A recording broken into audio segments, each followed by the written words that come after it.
यहां पर बाइबल का परमेश्वर कहता है उसके कार्यक्रम में देरी है। बीते दिनों में एक नबी भविष्यद्वक्ता दर्शन में क्या देखते हैं, एक बड़ी भारी नाव है जो समुद्र के किनारे खड़ी है।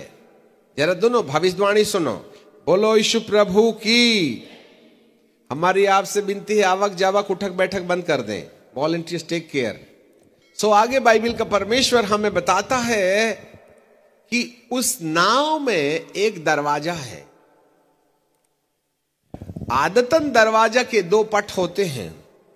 दुकान का दरवाजा ऊपर से नीचे तक शटर डाला जाता है, परंतु इस नाव में ना शटर के समान ऊपर से नीचे डालने वाला रास्ता दरवाजा है और ना पटों के समान बंद करने वाला। परंतु ये शटर जैसे ऊपर से नीचे आता है, इस नाव का शटर नीचे से ऊपर की ओर चढ़ता है, मतलब बंद करने की क्रिया नीचे से शुरू होती है। यह अजीब और गरीब नाव है। और प्रभु यीशु मसीह उस दरवाजे के राइट हैंड साइड में खड़े हैं और उनके हाथ के नीचे एक बहुत बड़ी घड़ी रखी है और उस घड़ी पर उन्होंने अपना हाथ रखा है और 12 बजने के लिए कुछ मिनट बचे हैं और एक हाथ में उनके कंडील है, लालटेन, और वह किनारे है और सामने बहुत बड़ी भीड़ है। कुछ लोग मस्ती कर रहे हैं, कुछ लोग खा रहे हैं, कुछ लोग आनंद मना रहे हैं, कुछ लोग ऐश और आराम कर रहे हैं, कुछ लोग खेल कूद रहे हैं। प्रभु कंडील दिखा करके घड़ी के ऊपर हाथ रख करके खड़े और कह रहे हैं, आओ जल्दी आओ। उनमें से कुछ लोग अंदर आ जाते हैं, बाकी अधिकांशतः लोग मौज मस्ती में लगे हुए हैं। घड़ी के ऊपर हाथ रखे, हाथ में लालटेन रखे, किसी ने ध्यान नहीं दिया, उस बात को गंवार दिया गया।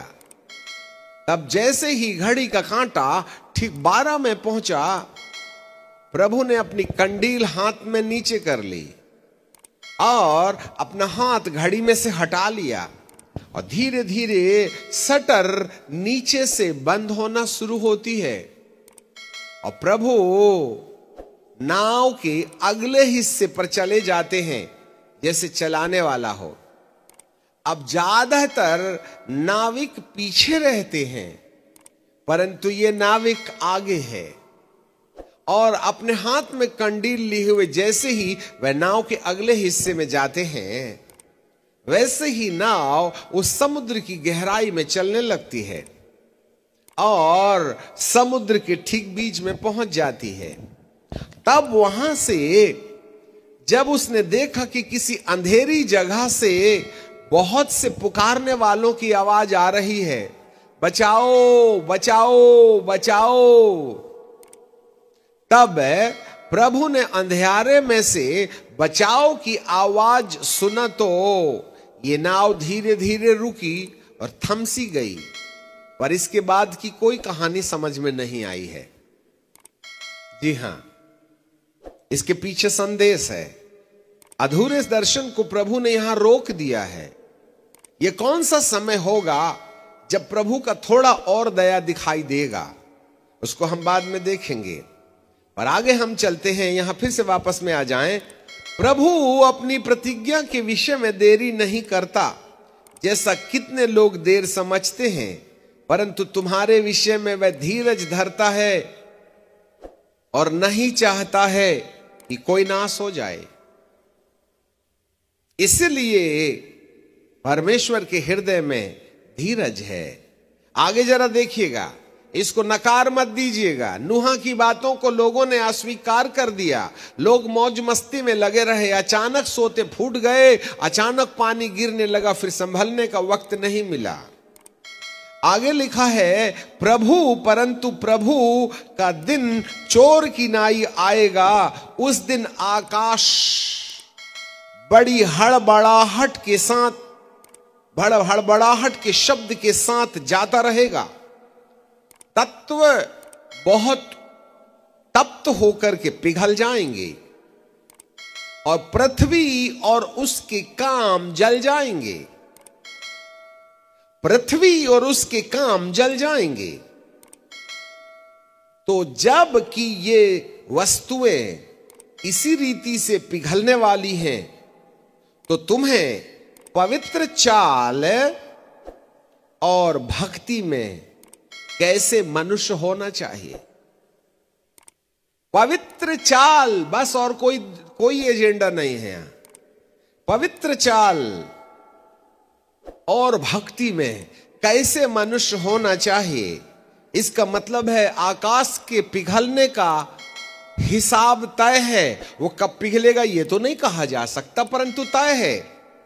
और लिखा है परमेश्वर उस दिन की वाट कैसे जोहना चाहिए, उसके जल्दी आने पर कैसे यत्न करना चाहिए, जिसके कारण से आकाश आग से पिघल जाएगा और आकाश के तारागण बहुत तप्त होकर के गल जाएंगे। और उसकी प्रतिज्ञा के अनुसार हम नए आकाश और नई पृथ्वी की आस देखते हैं, जिसमें धार्मिकता वास करेगी। वाओ, ये पृथ्वी अधर्मियों के लिए जलाने बाबत रखी गई है।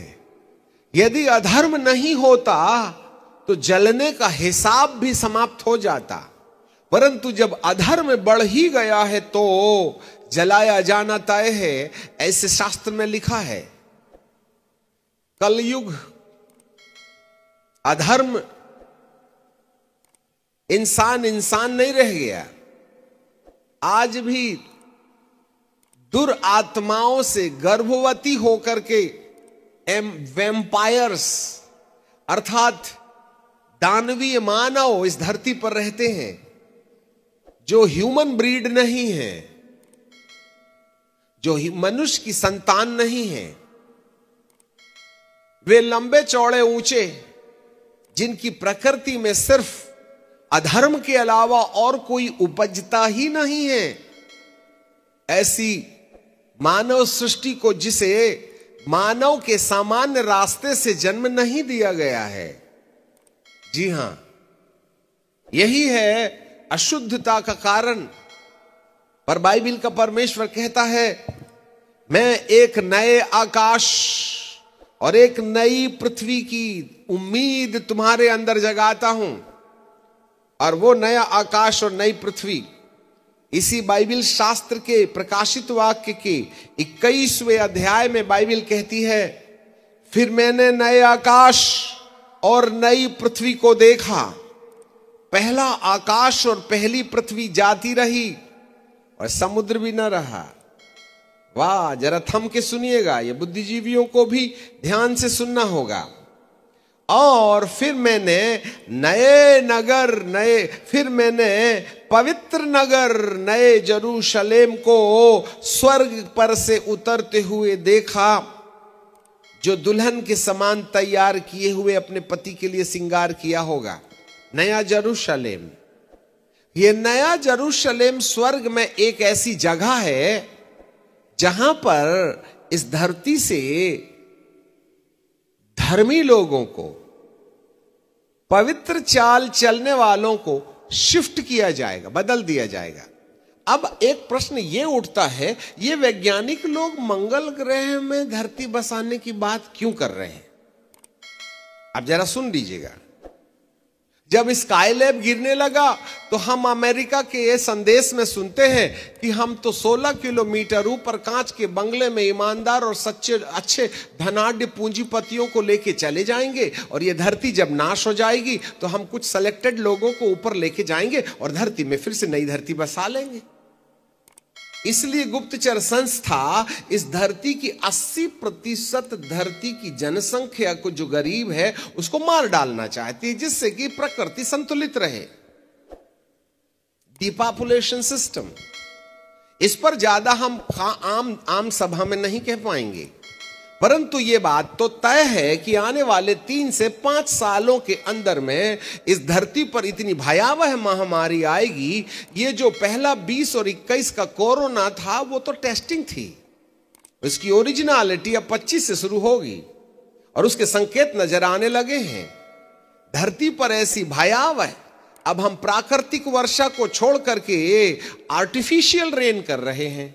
अभी तो वैज्ञानिकों ने दावा यह कर दिया कि हम आर्टिफिशियल भूकंप भी लेके आएंगे। हमें नहीं मालूम तुम भूकंप क्यों लाना चाहते हो, क्या जरूरत है? प्रकृति अपने आप में भूकंप ला रही है, तुमको क्या जरूरत है बम फोड़ के प्रकृति धरती के अंदर में भूकंप लाने की? That means the depopulation system. मनुष्य को एक बार समझ में आ जाना चाहिए, शास्त्र के अंदर जो लिखा है वो होना तय है। इंसान खुद ही गड्ढा खोद के उसमें गिरेगा। हमने दिल्ली के अंदर में प्राकृतिक वर्षा को छोड़ करके वहां पॉल्यूशन को दूर करने के लिए हमने कृत्रिम वर्षा कर दी।